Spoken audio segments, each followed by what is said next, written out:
So this is Kal Kat, the Kal Katster, and this is a review of Suzume, which means sparrow. In 2022, Japanese animated movie. Came out in 2022, but it just aired here. Now it's April, so I don't think it just came, I think it's been out a little while. I think it's been out since like March. But yeah, so it's sort of a multiverse kind of thing as well. The director is known for that kind of thing. Known also for being similar enough to Studio Ghibli that he's considered sort of a descendant of it. He's not copying it. It's like a masterpiece. The masterpiece. You see, you have the term "the masterpiece" is from.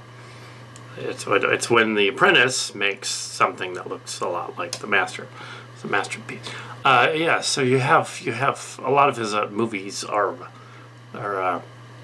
floored like this. I don't want to butcher his name, but yeah, he did Weathering with You and some of the other ones. A bunch of other ones too. In Your Name, I think was one of them. Yeah. So, and I think he was at Fanime, yeah, back in the day. So, but the guy that did the Beast one was also at Fanime. But yeah, a couple of years ago.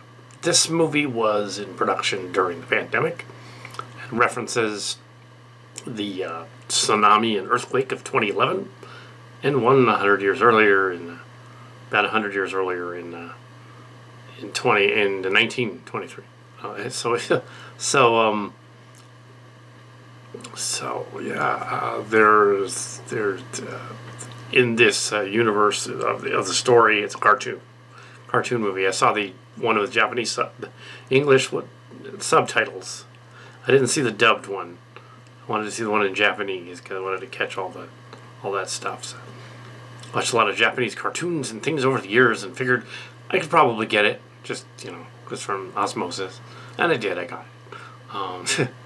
There's nothing that's too weird. There is the odd element though that these movies tend to, the modern movies on this take tend to be like, oh, this high school girl wants to be with older guys. A little bit creepy, a little bit Mary Sue, but okay, fine.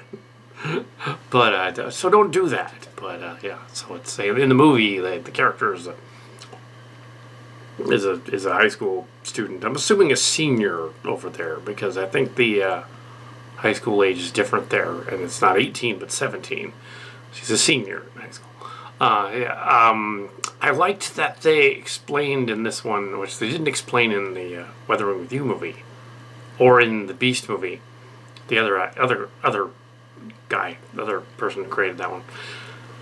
They didn't explain how the kid would have gone to different parts of Japan without any money. I like that in this one they sort of explained that in the backstory of the story. So basically the main character's mother was killed when she was like 4 during the tsunami, and apparently the sister and her aunt inherited the whatever monies they had, whatever compensation and settlement they had as a result of having an entire neighborhood completely obliterated. So they paid them. So she's got her money from her mother's like trust, basically. So we got like a little trust in there that kind of says insurance, and so she has enough money on her own that she can go anywhere she wants, really, using her cell phone, which has an amazing battery life in it. So the strange premise of the story doesn't deal with school too much. She has a friend in it that doesn't. There a little bit, but just quickly gone. And she goes to a main character, Suzume, the sparrow, goes to these weird ruins after this older boy is walking around, college-age older boy. It's said in the story. So he could be 19. So that, to be fair, he could be 19 or 20, but still, that's a little weird and icky. But all right. Anyway, but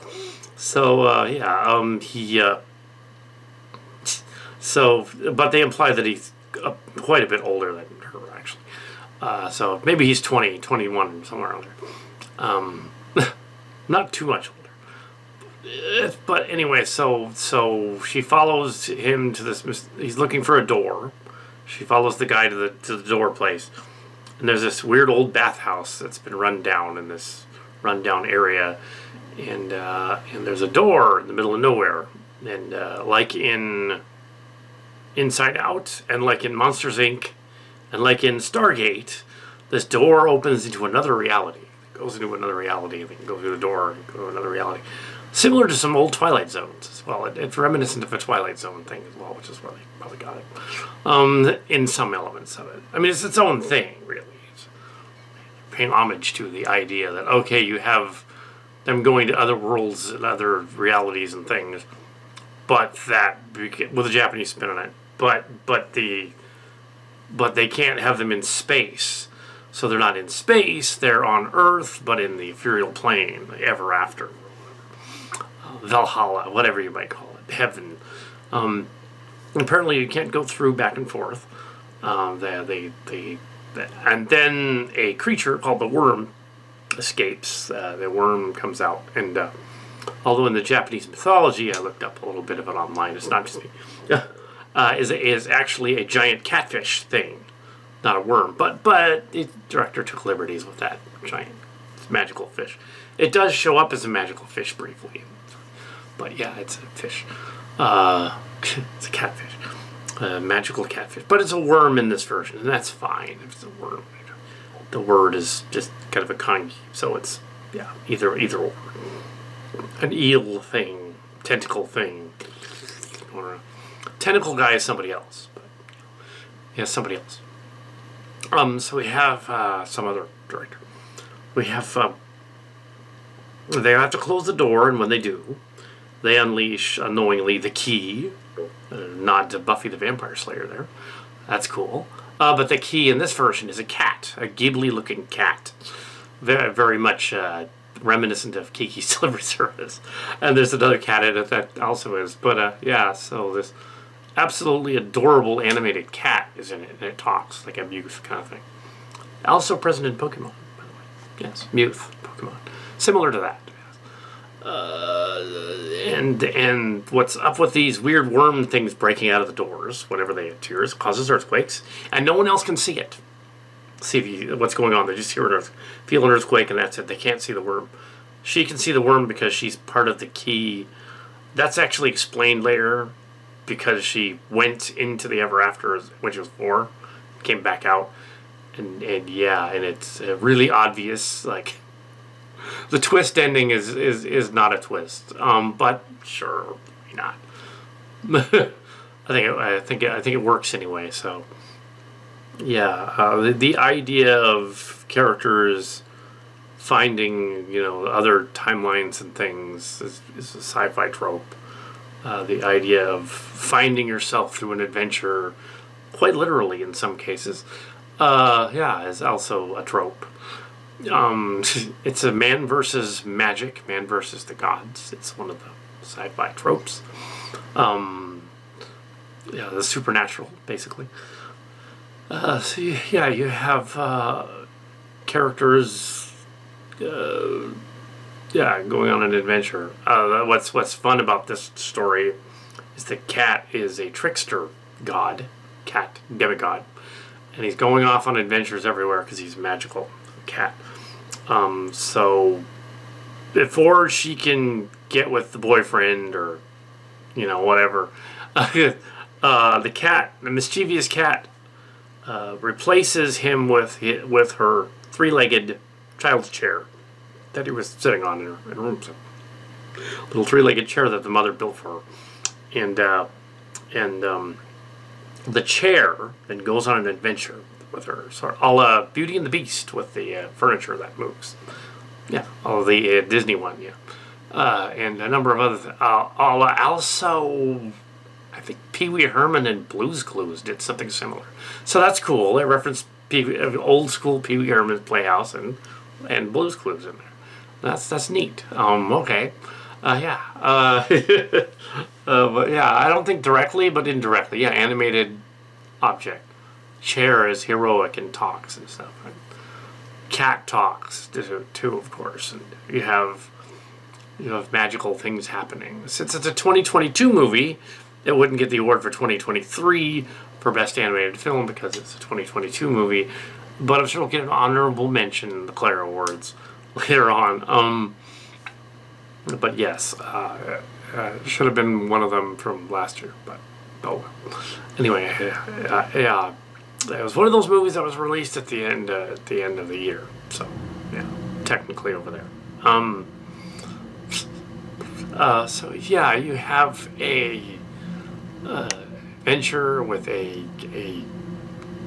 anthro character, and you have a enchanted chair, basically. That was a boyfriend.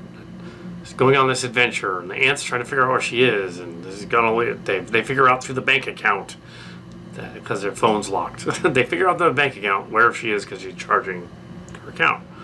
She's made it all the way to Tokyo. Kyoto and then Tokyo, and just closing different doors with the help of Chairboy. And eventually, there's an amusement park in Kobe. I believe it's in Kobe. Yes. And then the one in Tokyo is a subway subterranean lair. It's in that by the mountain. They miss Mount Fuji where they're going. Yeah. But earlier in Kyoto, they meet the barkeep lady who has two kids, two Kennys. Referencing Brandon Tinault, two Kennys, are in this one. He should review this actually when it comes out on video. He should review it. But see the Japanese dub one. Don't see the American dub one is fine. I mean, there was a lady at I think it was Fanime again. A lady last year who was like, "Yeah, I'm doing some dubbing for a movie that just came out," and she couldn't tell us what it was, and it was this. It was this one. It was Suzume, and she could have actually. I don't know why her NDA said back in like a year ago at the Fanime, 8 months ago. I can't tell you what anime movie I'm doing a voice for. It's like you could have mentioned that one just because most of the audience wouldn't report it because they wouldn't have any idea. You could have said, okay, it's a movie by this director, and I play a character in it, and you get to guess. She could have done something like that, and be like, oh, okay, yeah, I think we can guess. You're playing the main character in that. All right, cool. Neat. Yeah. So I think she could have, just didn't want to. But yeah. So we have. I didn't see the American dub, so I don't know how well the American dub version is. But just the other one. Anyway, so we have. Yeah, they go on this adventure, uplifting adventure thing. Animated. Certainly, there's nothing really adult in it necessarily. It doesn't talk down to the children though. So I'm thinking like young teens. Movie's fine for that. Young teens. There are some themes that might go over their heads, but there's enough visual stuff going on for the little ones that they wouldn't be freaked out. Maybe the anthropomorphic worm might be scary to some very young children. I don't know. Maybe that might be scary to them. So yeah, the worm thing. Yeah, and the implication of the natural disasters of the worm thing blows up. It looks like a nuke. Yeah. Yeah. Sorry about that. But it does. But yeah. Because in World War II, the Americans sort of nuked them a couple times, messed them all up, and now like generations later they don't talk about it. They put it in their animated movies, and they try to like hide it in there, like Godzilla, for instance, and it's like, yeah, if only you told the next generation afterward. Yeah, this is what happened in World War II when you were an empire and you did this, and along came this other group and bombed you. That's why you come up with all these weird animated shows, because it gave you PSTD massively and was horrifying. And yeah, that's why you're all messed up. They're in Japan. Yeah, that's what it is. At least with the Godzilla movies, they knew that, so they kind of just went out with it. Just kind of went there. It was horrible. But yeah, in the movie, there's no atomic blast. Just space. You can't see it. I'm sure that's probably a message in the background about that. It's like the next generation can't see it because they didn't teach them it. That kind of thing. They can look it up though on the internet. So they have the internet. They can look that up. Yeah. So I did not. I wasn't alive then. But yes. And even though my late father was in the Pacific Theater, he didn't do it either. He was on an air cargo radio operator, air cargo transport, that did fly over Hiroshima after they did stuff. But yeah, he wasn't there when they did that. That was several months later. So, anyways, so yeah. Anyway, back to the story. We have Sparrow, Suzume, Suzume. Sounds like Susan. And the parody should be sashimi, which is a kind of fish dish. But yeah, no. Anyways, so yeah, deals with wormholes and supernatural doorways and stuff like that. Supernatural doorways, wormholes, metaphors for devastation and destruction and things like that, clearly in there. They probably are referring to the news. So yeah, so it's interesting that it's very colorful, interesting. She goes in to rescue her prince, basically, who's been frozen on the side of a mountain. That they befriend this guy that's his ex-roommate that has a car that's got a busted roof, open convertible with a busted roof thing, and the aunt's assuming the other brother, because the aunt's her brother is the other guy that the third guy that's in the background that looks like the director in animated form. And he's behind there. I'm sure that's on purpose. And he's back in there behind the scenes, and he doesn't go with the aunt on the train ride. So and then to visit the car, you wonder why she's talking to the guy in the convertible and all that. But clearly, it's not her husband. It's clearly her brother. So yeah, because he would go with her if it was her husband. He stays behind, and yeah, there's a couple of scenes with that. It's sort of a gag. There's the messed up family dynamic thing. And apparently when the aunt flips out and says, "Oh, what did you do all this stuff?" Which leads to the catalyst of her wanting to go back to figure out where the first doorway is, because if she goes to the first doorway, she can go into the ever after and rescue the boyfriend. So that's a catalyst for that. Unknowingly, though, she releases the other genie monster, which is another cat, a bigger one. And they have to follow it under the other genie monster, which looks like the Studio Ghibli cat. Yeah. So there's nods to that. That's sort of a yin and yang thing going on with the white cat, the black cat with a different color. It's yin and yang. Yeah. It's Taoist Buddhist stuff going on, mixed in with other far out stuff. Yeah, the worm catfish, which causes earthquakes. Well, that was just because the mythology before they didn't know, like any culture before the advance of science would figure beasts and creatures and sea monsters and stuff are causing shipwrecks or causing tsunamis or earthquakes or whatever. They would figure like it's a monster doing it, because they would have superstition about that, until they used the seismic thing to discover, continental drift and continents moving and plate shifting and stuff, and that's what's doing it. It has nothing to do with a monster. It's just plate shifting. But in this one, they have the ethereal world encroaching on them, and that's interesting that they're doing that. Sure, why not? Yeah, so why not be creative? Some parallels, probably just convergent parallels to some Nordic stuff in there. Probably just convergent development. Yeah, so yeah, we have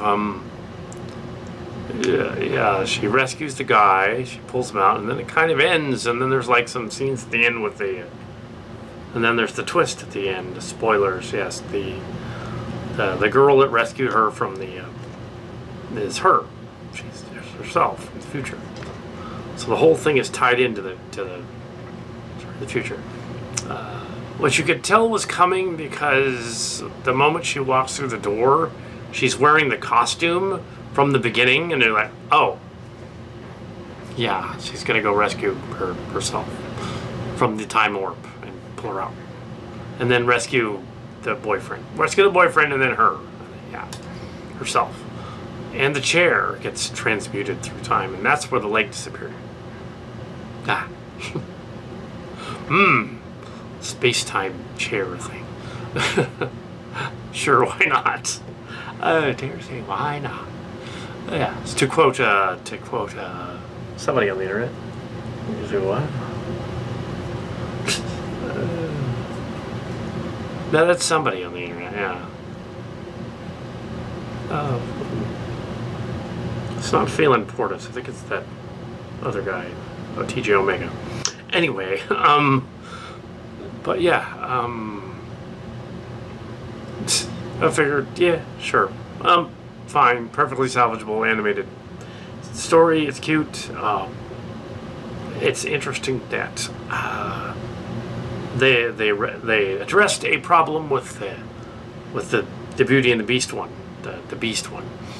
But it's different. I think it's a different animator, so it's a different guy. But the Beast one had that weird ending where they paralleled the rescuing of the Beast Boy that was just angry and had PSD with his evil father, who was an asshole, and they send the girl who's like 12 to fight him without any audio. They send him to fight him in the story, and she stands up to him, and all he does is like poke her in the face, and then he gives up and surrenders immediately. It's like, no, that's another movie though. That's the Beauty of the Beast one. And it's like, yeah, where were the adults? At least this one, this other director, maybe this other guy, maybe he saw that when he's doing his, and he's like, yeah, I'm going to explain where her parent is or her guardian is, because that is a little screwy in that other animated story. So I'm going to explain that. She's looking for her, and she's right behind her, and she helps her to go back to that old house.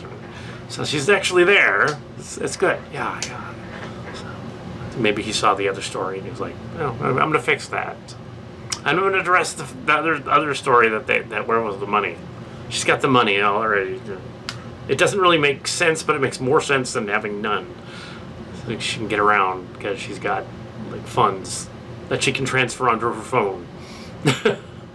Okay, fine. Maybe she's got EFTs or something. With the sequel, her EFT count goes down and she's not able to go anywhere. No, they probably won't do a sequel. Not all these movies need a sequel. I think there's another show that has Suzume in the title. I don't think it's related. The Sparrow is Sparrow. It'd be like naming your story Hawk or Blackbird or Sparrow or whatever, and it would be like, oh, there's another version of that, but it's a different. There's a book and an animated manga. There's some weeks in Japanese, and I wouldn't be able to read it. Yeah, so go and see. I mean, by the time you guys see this online, it'll still be in theaters somewhere. But also, you probably want to look up. If it comes out on, it'll probably be on Netflix eventually. It's Crunchyroll, Sony and Crunchyroll, so it is one of the sponsors from Fanime years ago. They still do Fanime as Sony, I think. Crunchyroll is doing Fanime. Just in case you were wondering who was in charge of getting the videos for Fanime, it was something called Crunchyroll. That's a cool name. Crunchyrolls are delicious. But yes, they got the Macross thing, and the rabbit movie, and the bunny lady movie, and among others. Yes, Bunny Senpai. Yes. It's like Bunny Senpai. What was that called? Mikito doesn't like, what's it called? Miko doesn't like Bunny Senpai or something like that. It's about an influencer, basically. Running around like she's disappearing as an influencer. That's a different movie, but the Bunny Senpai. It's different. Also, last year you had a bunch of these hats and things that said waifu all over them on them, and that's a kanji as well for wife. So waifu, you would buy that gaudy thing for your wife and put it on, I guess. With waifu, I want a wife. If you don't have a wife, it would make sense to get a waifu thing. Yeah, so that's what they're doing over there. At least last year, just after the pandemic. Yeah, so waifu. Apparently, a quirk here on the Wikipedia thing of it, the film, is that the chair is symbolic for having been locked indoors during COVID. So I took which is interesting. That's what he said later. Although animating one of these probably takes several years, I would imagine. So imagine that most of the animation was done before 2020 in the COVID thing. But sure, if he wants to say the chair is symbolic for something that was happening during in medias res, fine. But I think he should say that. It would be funny. The chair is symbolic for the COVID. They couldn't be in the same place at the same time. Yeah, it does take them a while.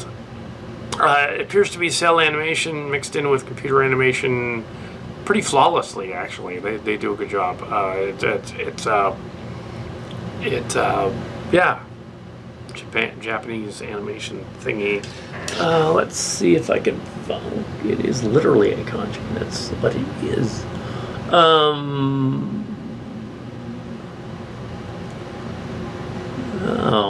Apparently, I'm going to butcher this thingy, but let's see. 290 million. Director. Directed by